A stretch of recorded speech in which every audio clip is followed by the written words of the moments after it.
Welcome to the Elevated Trader Podcast. I am Dr. Kristen Kidgel. And I am Tracy Ball. Join us every week as we journey into becoming better traders. We believe becoming better traders involves elevating our skill, our mindset, and our health. In each episode, we will discuss the current book we are exploring, and we invite you to join us on this journey. Are you ready to elevate your trading, mindset, and health to the next level? Let's do this.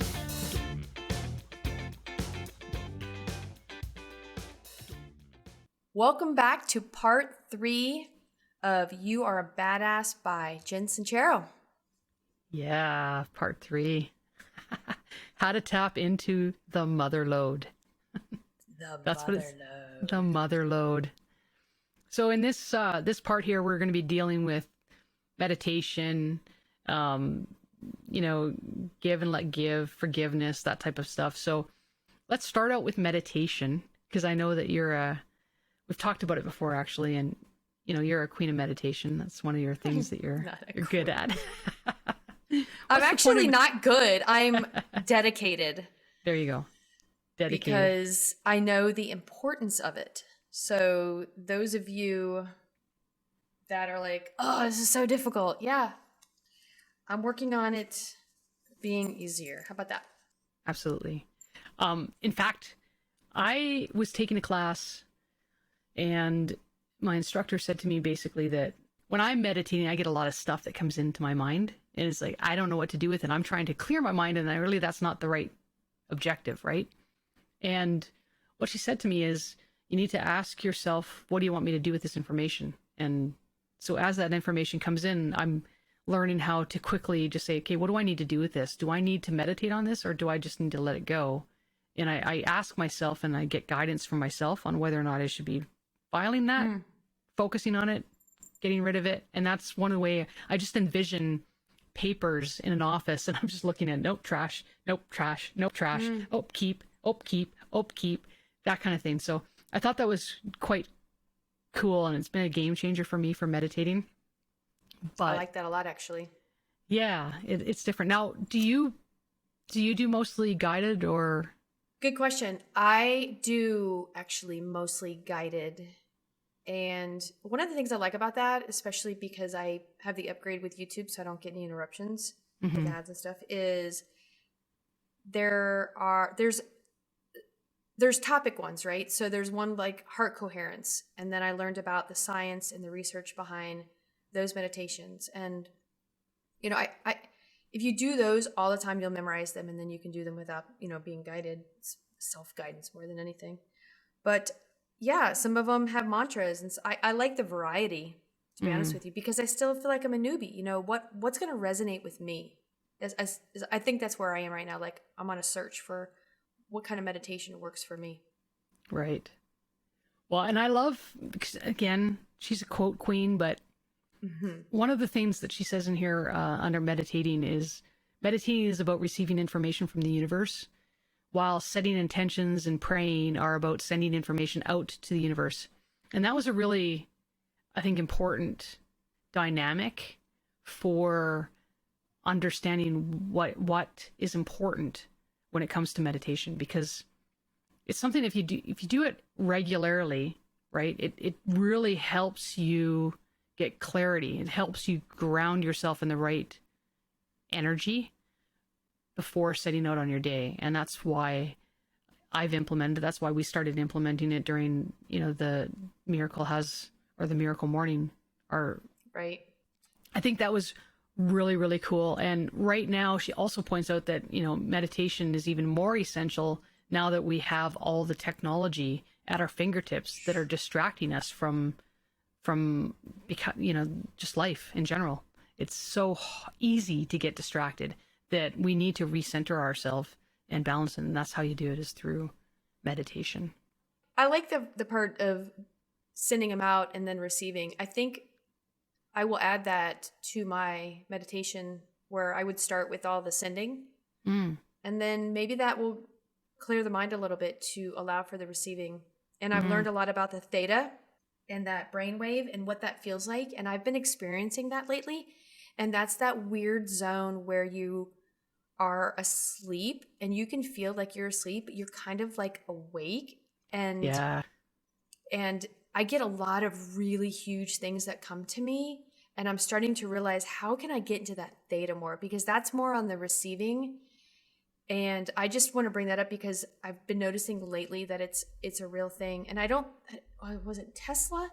It was somebody really, really famous that invented, I wish I could remember the name off the top of my head, but they would purposely, they called it meditating, sleeping, wanting to get into theta on the regular, like multiple times a day. And he would sit in his chair, close his eyes, breathe, but he would hold a ball in his hand over a 10 bucket. So he was getting in. So when his hand would lose the ball and drop in the bucket, and the sound of the bucket would wake him up, he would immediately grab a pen and paper, and he's like, what was I just thinking about? And that's where he was getting all his ideas. I'm like, that's brilliant. That is brilliant. I love it. That theta, would that be lucid dreaming? Ooh, good question. I would have to say likely, but I don't know for sure without looking it up. Because I love that. That's great. I want more of that too. I know, right? Yeah. Now, a question for you. How has meditation helped you with your trading? Honestly, I have no idea. I know that it's good for me, and it's supposed to help all aspects of my life. So I do it. Like, why would I fight the science? Why would I fight things that are good for me and I can make time to do them? Right. So that's an honest answer right there. No, and I appreciate that. How about you? Well, for me, it's made a huge difference. I find that when I meditate in the morning, it can be the difference between having a losing day with a smile on my face versus having a losing day and feeling completely like a tard. So it's and having a meltdown.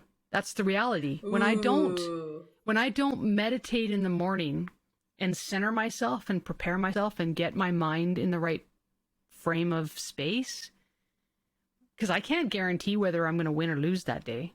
I have no idea, right? Yeah. When I approach the markets and I've been meditating throughout the day, or I've meditated in the morning and I'm prepared for it, a losing day, I can lose with a smile on my face. A winning day, I can win with a smile on my face. When I'm not meditated, when I'm not grounded, when I haven't done that work in the morning and prepared myself, that losing day topples onto everything else that's sitting there, the garbage. And it's like oh, I'm terrible. I'm a horrible trader. I should quit. Whatever. It doesn't really matter. But the same thing with the winning trade goes to my head.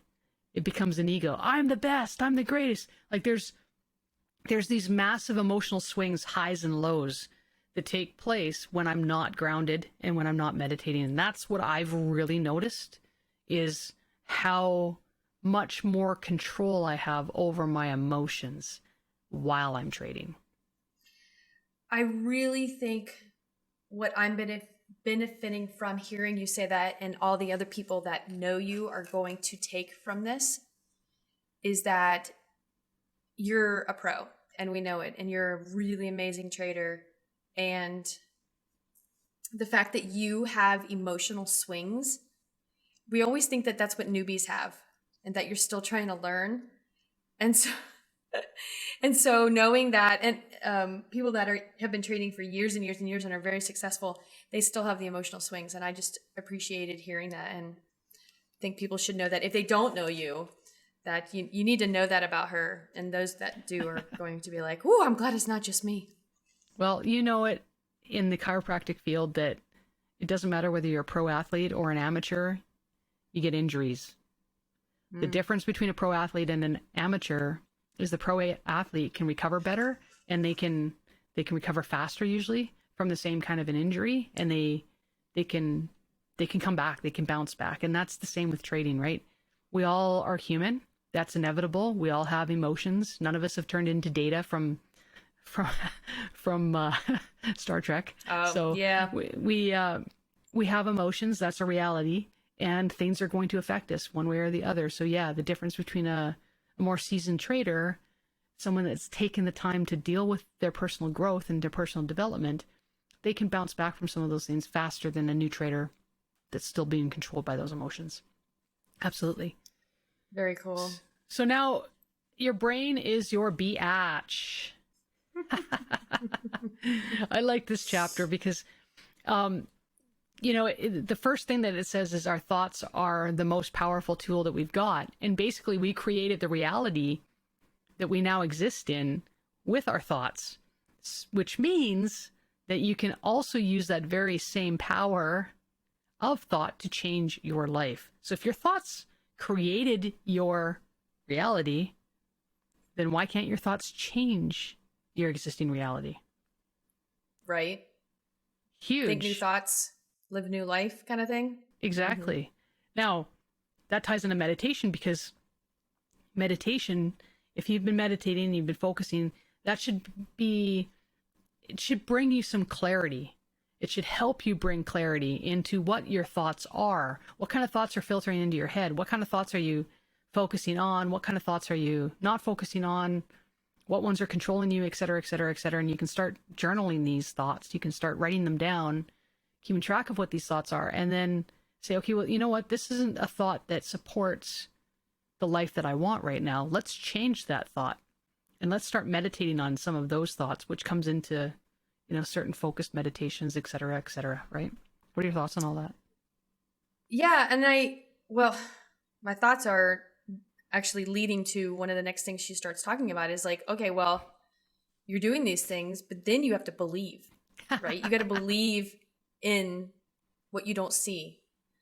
And I think that's where the self-talk comes in, and so you have to catch yourself going, okay, you're telling me, people are telling me, coaching me, mentoring me, you just got to keep walking forward. You got to keep stepping in. You just got to know that next step is that the ground's going to be underneath you, and keep moving forward towards what you may not actually just see in your life right now. Believe in the unbelievable kind of stuff, Yeah, for sure. Do you remember what her steps were for showing the brain who's in charge? Ooh, no. All right. Well, step number 1 is ask and it is given. That's meditation, basically, right? Oh, I see it. Yep. Yeah. Number 2 is act as if. So that's the make or fake it till you make it, right? If you want to be a certain way, then start doing it. Start just being that, and the rest will follow, right? If you build it, they will come. That kind of scenario.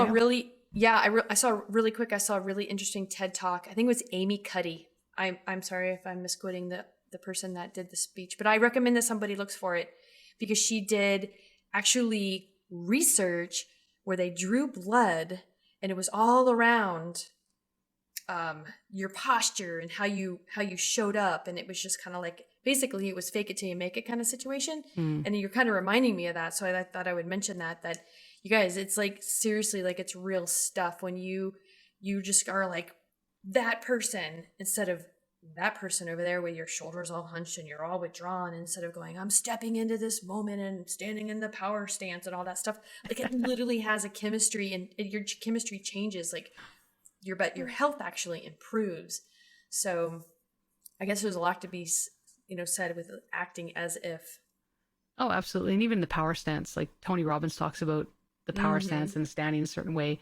I actually saw it in Grey's Anatomy where they talk about the superhero stance and they do that. And I love it. I think that's great. But yeah, fake it till you make it.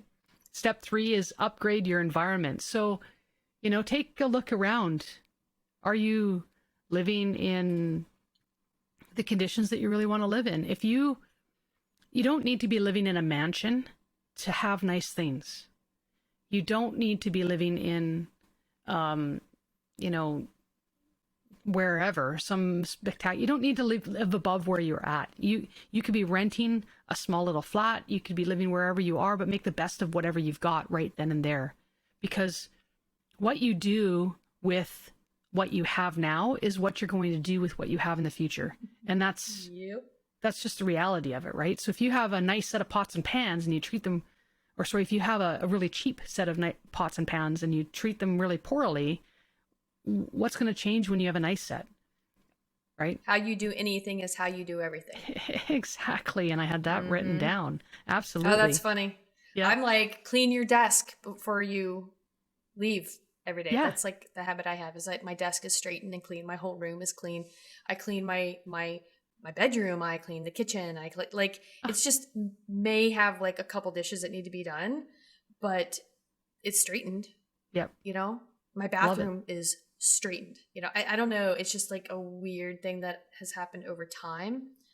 But I highly recommend that, because once you don't have clutter and then you get under control, like you don't have to keep letting clutter back in.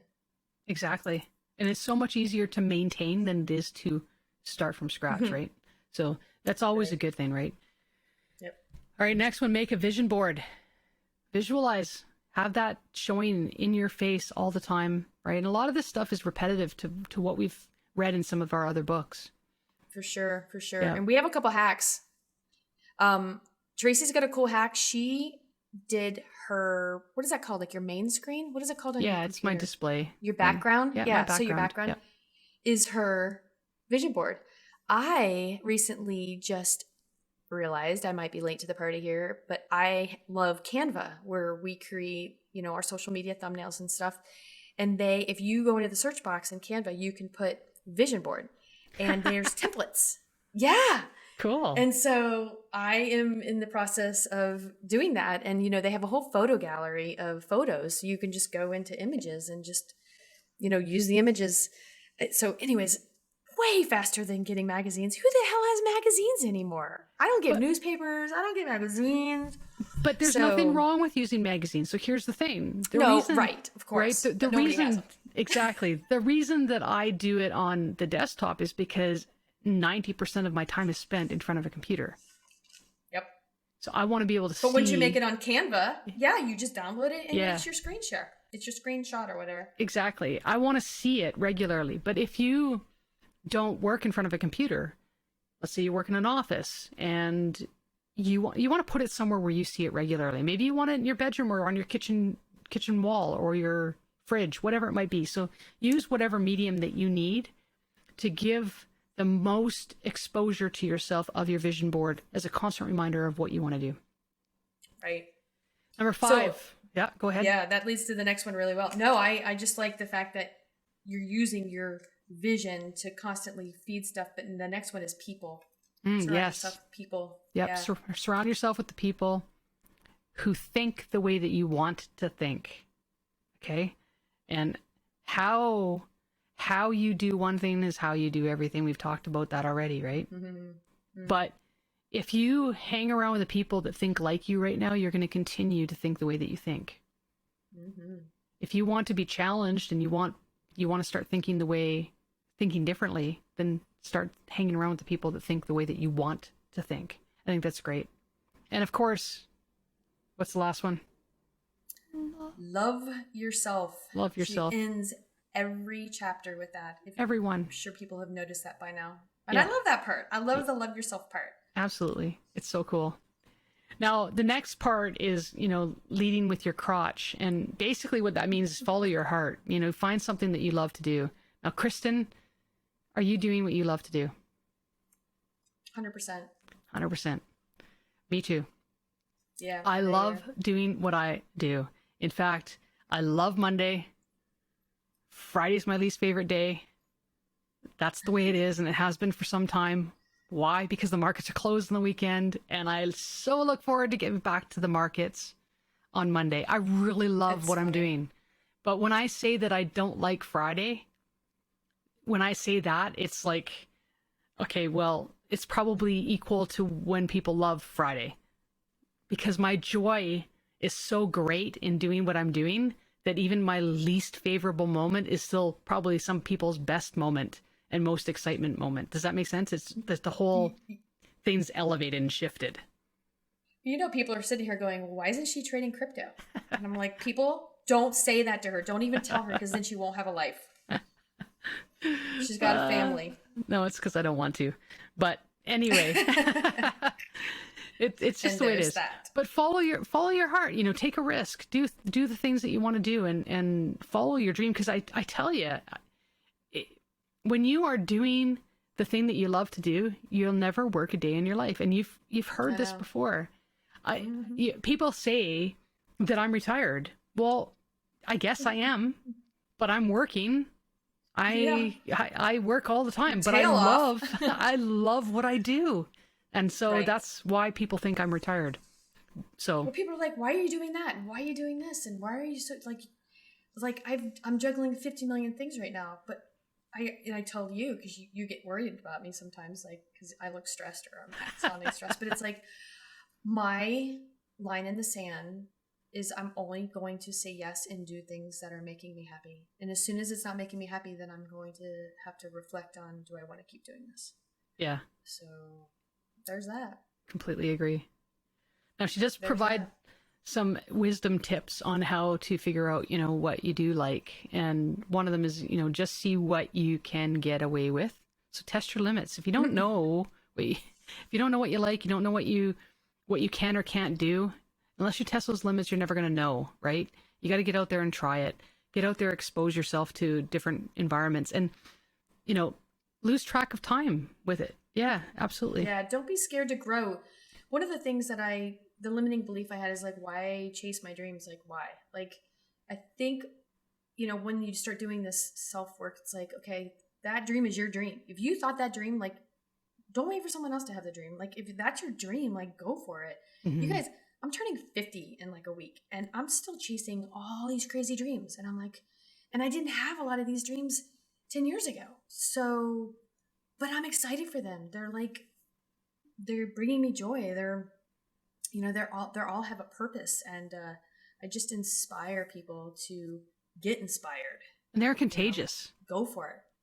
The minute you start dreaming and you start capturing some of those dreams, all of a sudden it's like, oh wow, that's cool, I want more dreams. And then they just start to download regularly, right? So, Yeah. and vice versa, if you squash your dreams, good luck. They're done, right? I really like this book, and I'm looking forward to reading her next one as well. So, but that's it, folks. Join us for part 4 in the next episode. We'll see you then. Thank you for joining us today. For more information about the show, as well as our list of current reads, check us out at www.theelevatedtrader.com. Remember to subscribe and share if you found value in today's episode. See you next week.